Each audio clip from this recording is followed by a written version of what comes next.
like pollution, overmining, and the search for renewable energy production. We have to do something about this. You're right, but what could we do? Oh, I know.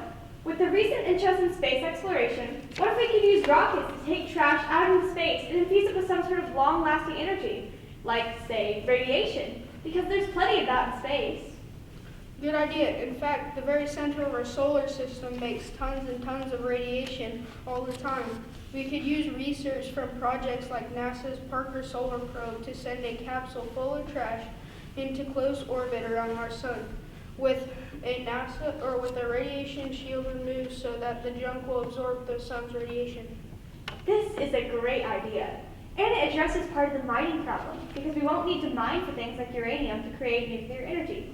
Speaking of nuclear power plants, since we've already been implementing safe ways for people to work with dangerous radiation, we can use some of these ways on a satellite made to process the energy from trash. From there, we can get the energy back to Earth or even other planets using similar technology of that of SpaceX's cargo ships. That's genius. In addition, it doesn't sound like it would be too costly. Since radiation lasts a very long time, one ship could carry lots of trash and therefore enough energy to last long amounts of time without having to use another ship. Brilliant, let's get to work. And so, they began designing and building a special rocket to make their idea come to life with the help of their company, ESCO, or Energy Supplying Company.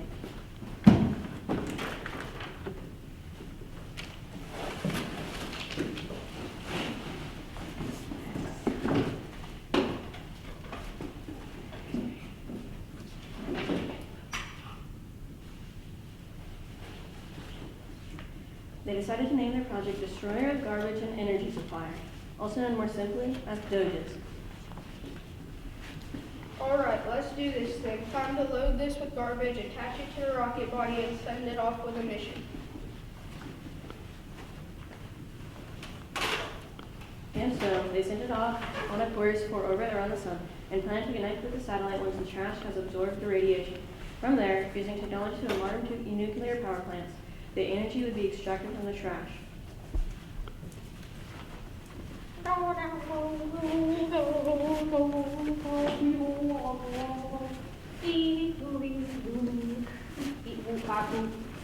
After some time in orbit, the trash inside the capsule absorbed radiation, and the ship set course for the satellite.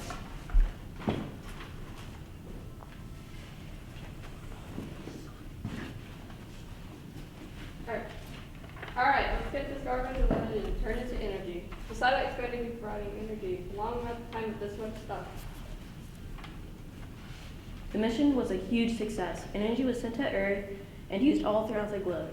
Thanks to the innovation of DOGES and ESCO, pollution and uranium mining were cut back, and a sustainable energy source of energy kept being made by the crew of the satellite.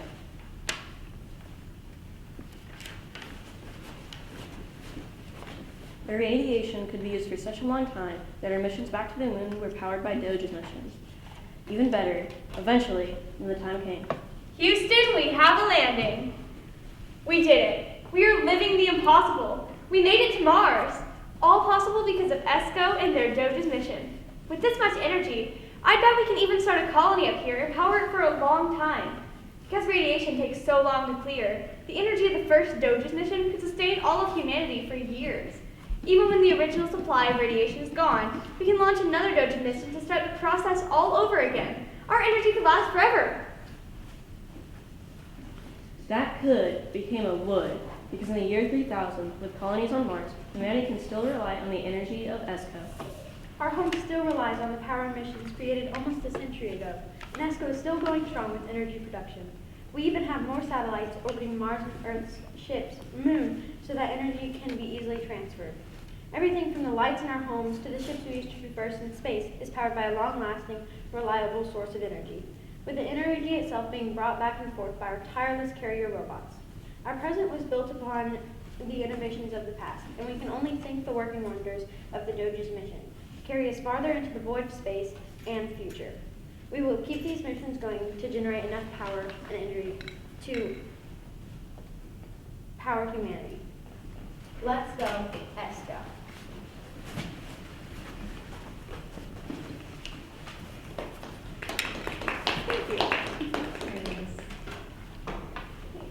So did share your presentation with anyone? Yes, we did actually. So we have a second Kingfisher team, and also our two wonderful coaches, Mr. Kai and Mrs. Kewen, and also our parents out there. We shared our presentation with multiple different people, got everything fine-tuned, and hopefully did good. I feel like we did. Y'all share? Is there anyone else besides them?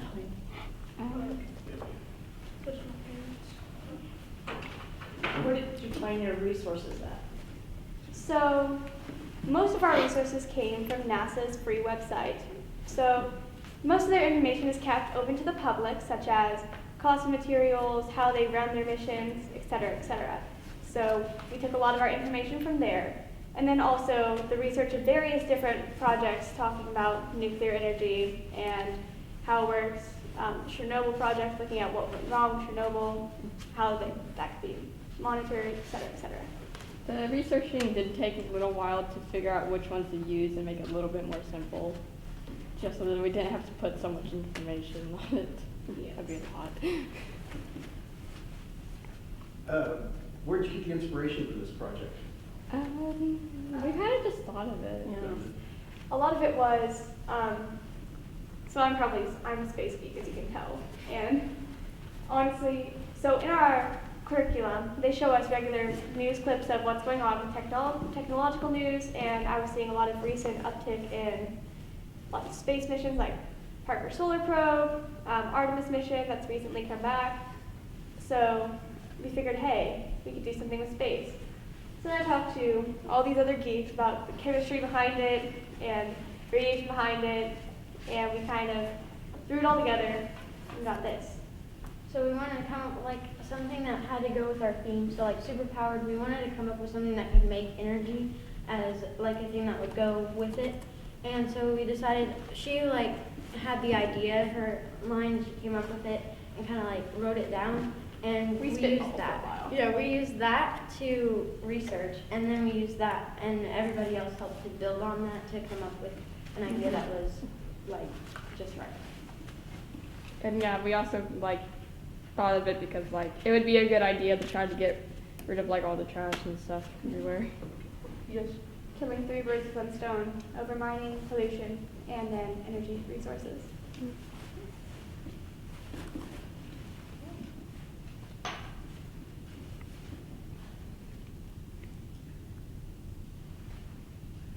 So you're at the state championship. How did your team earn its way to this? Just our project, really.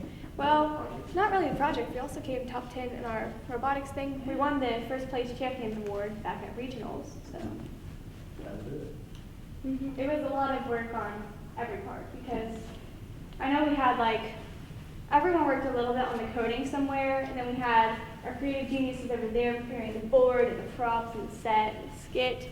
We had a few people that were just running around going everywhere. Like Audrey, actually, can you go into some of the work that went behind the project?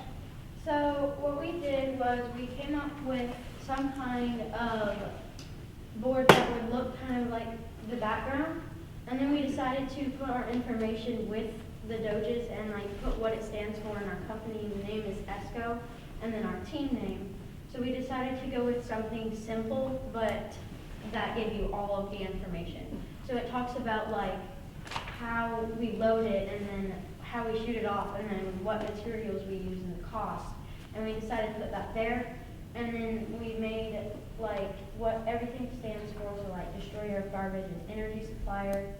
And so basically what we did was just made an informational board that was simple but neat. I heard you use the word cost. What can you expand on that? Oh. So, like I said, we used a lot of NASA's resources and calculated various different things based on that. So, as far as this goes, as far as space missions go, our idea would be relatively cheap, especially if we launched it off of an Ariadne 5 rocket like the body that Artemis 1 used. So, most space missions range anywhere from 140 billion to 200 billion. Ours is only 20 billion, so pretty comparatively much smaller. If you look at other projects that were massive, like the Artemis missions coming up, the Orion capsule that they've recently built, even the Apollo missions. If you look at Gemini missions, any sort of other missions, a lot cheaper. And the materials that would help that be so like cheaper than more, we would be using aerospace grade aluminum and titanium, carbon fibers, reinforced plastics, and ceramics. So those things are more of like the cheaper materials, but they're durable. So we could use that, and that helps with the durability of it, but it also is cheaper than most things. Do you have any idea how much radiation you could actually absorb? We assume that we can absorb about 10 times what the average nuclear power plant makes, simply because with the amount of garbage we could send up inside of a capsule, enough to calculate like around maybe like 1,000 pounds worth of garbage, because that's about how much they send up worth of humans. We'd fill the capsule that they normally fill with humans up with garbage instead. So, and that would lead to about, each core of uranium inside of a nuclear power plant is comparatively very small to this. So with that much garbage radiated, we could provide almost 10 times the amount of energy per day. Okay, did you talk to a professional about this? Actually, no. We have not, but we did discuss the idea, and we did try to get in contact with a friend of our, one of our leaders. We tried to get in contact with an astrophysicist friend of hers. Unfortunately, she got very sick before we were scheduled to meet, and we did not get the chance to discuss.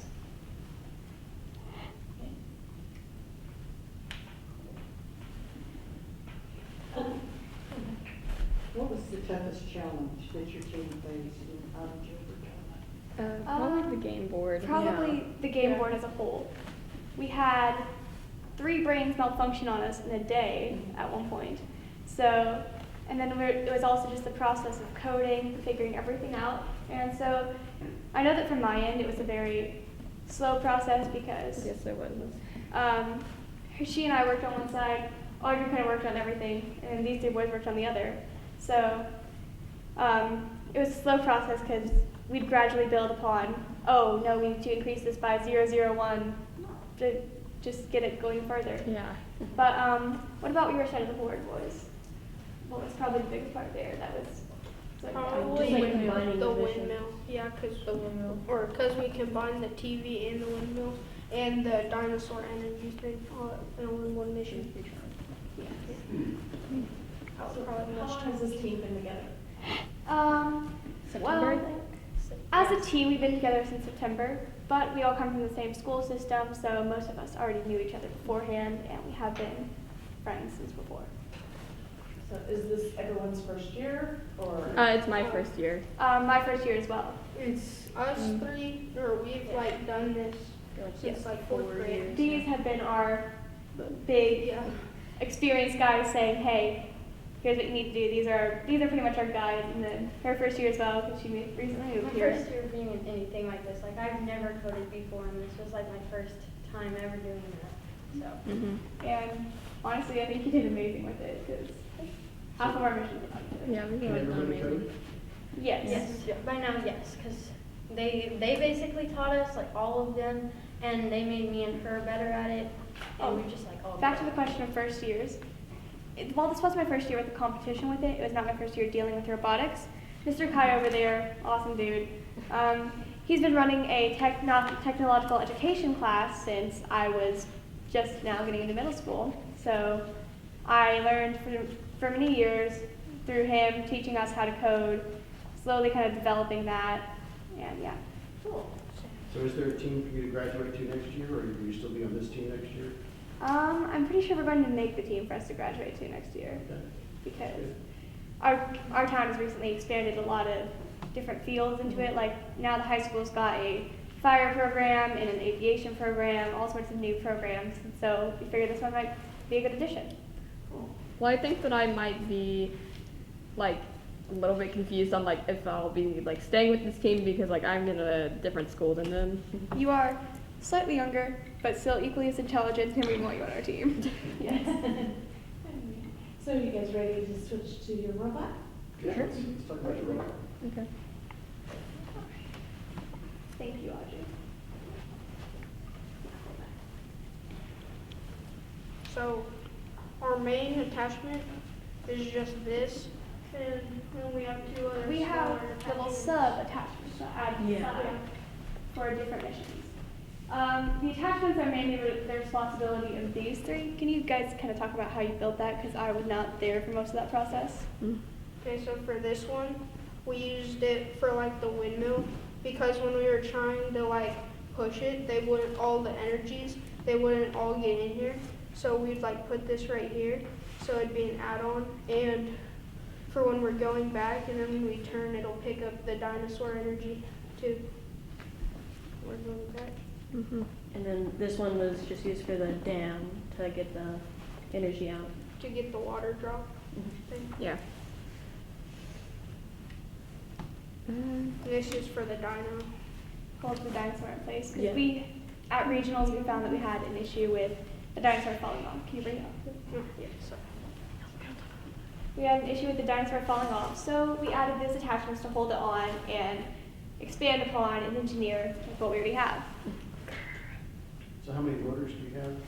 We have 3 motors. Yeah. 3 motors. And 2 for the wheels and 1 for the manipulator? yeah, in fact, this was actually one of our main issues with the motors.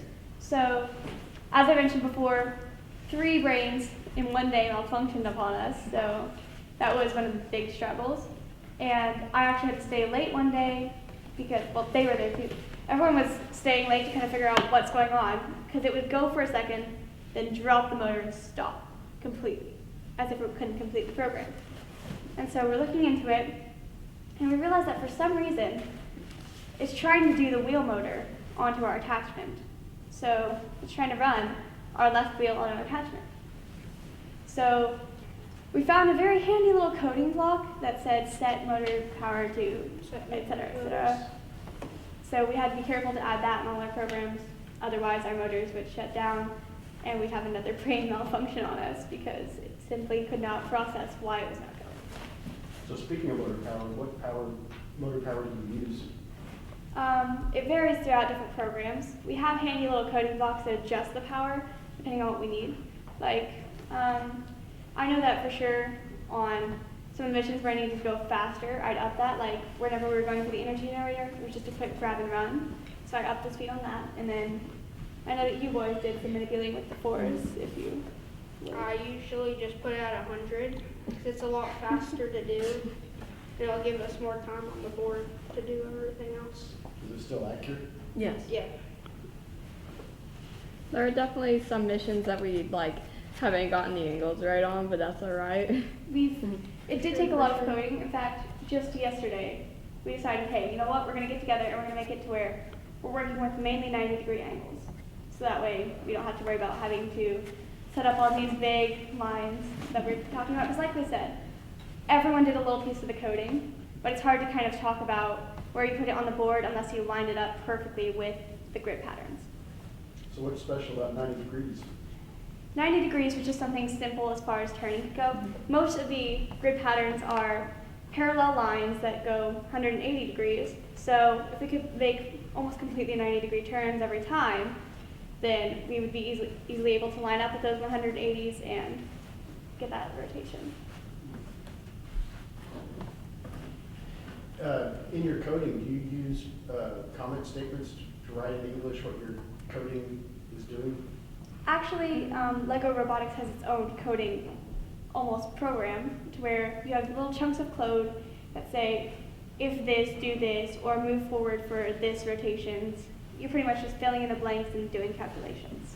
So we aren't necessarily using a particular coding language like Python or binary or Java, yes. So we're mainly just using whatever blocks they provide us with and working from there. Although I think it would be a fun challenge to try and use Python if you guys are up for that next year. If we can, yeah. Finley.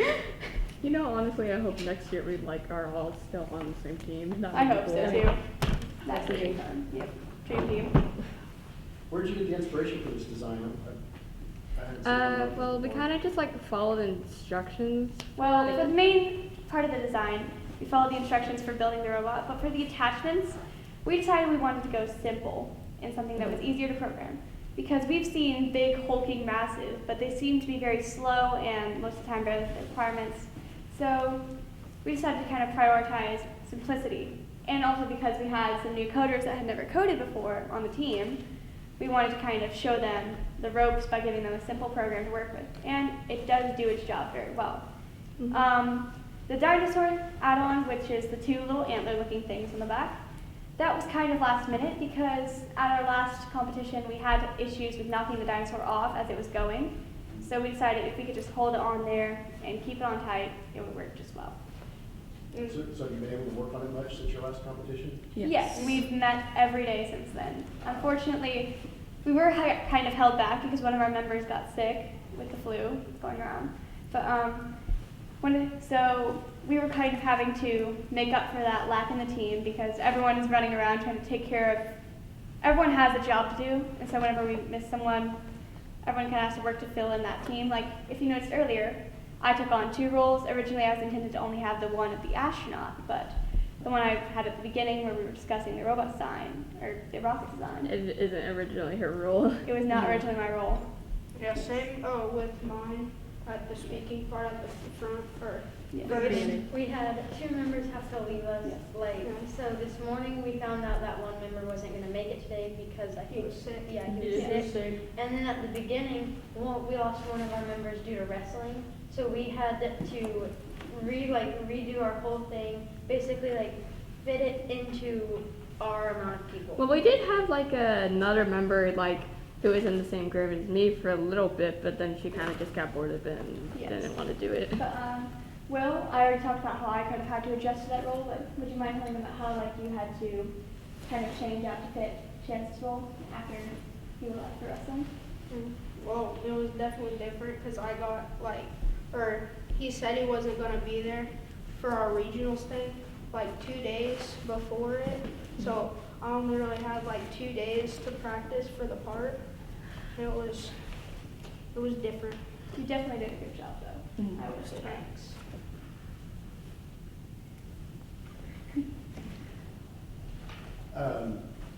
So you guys, you've been to your regional competition, you're now here at state, you've seen lots of other robots. Is there anything that's really unique about yours that nobody else does?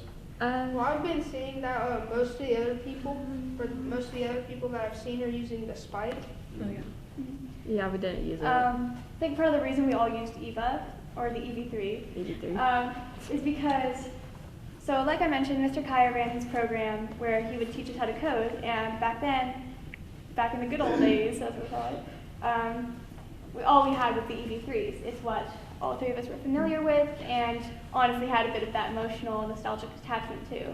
So we decided that we should just go ahead and use our EV3, even though that was probably the cause of some of the malfunctions because it was a little bit older than what we were intending to use it for. But in the end, we decided that's part of our history, that's how we learned to do this, we're going to stick with it. And so we decided to introduce it to them in the same way we had it. You think you'll be using EV3s in the future, or will you switch to spikes? I think if it's allowed, I don't know. I think if it's allowed, we're going to use it. It has a special place in the heart. Spike might be too big of a change because we're so used to the EV3s. Both emotionally and coding wise. Okay. Out of everything that you've accomplished, what are you the most proud of?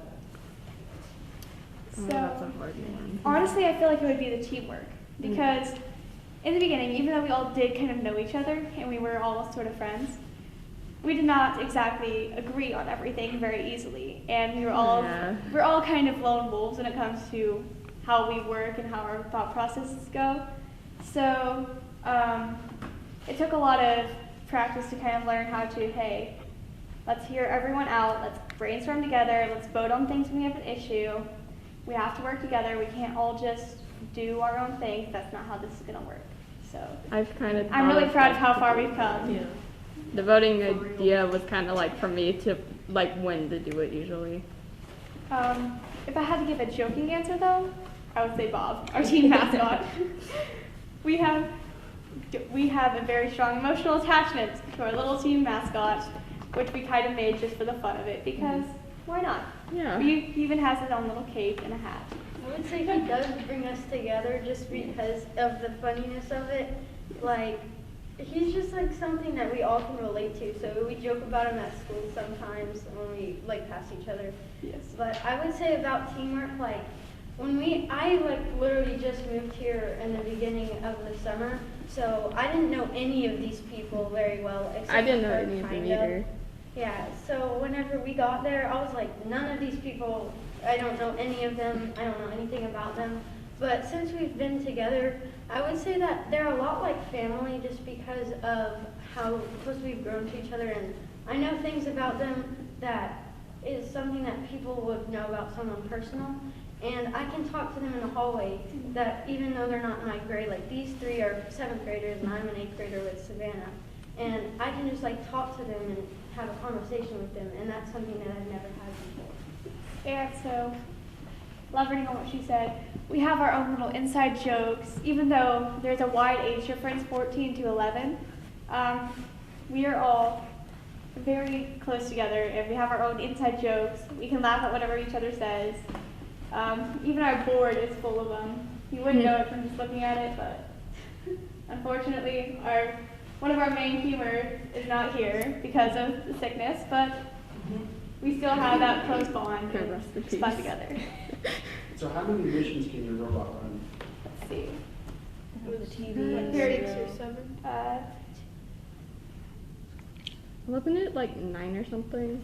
Oh yeah, it was 9. It was 9. Good job. Yes. Well, technically it's 9 different programs, but one program has 2 or 3 in there, so So it's that would be 9. 9 plus. Like 12. Yeah, around 12. Around 12, 13, yeah. A lot. Almost all of What do them. you expect your score to be if everything goes right? If everything goes right, we've calculated that our maximum possible score is Like 265.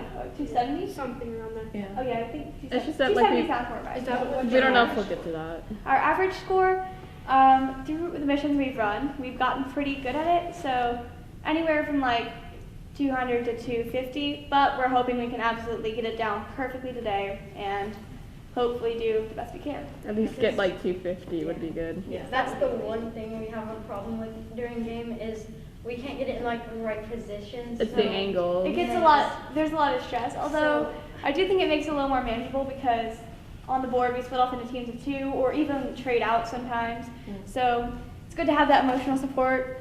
She has been huge help for me, even though she's a lot younger.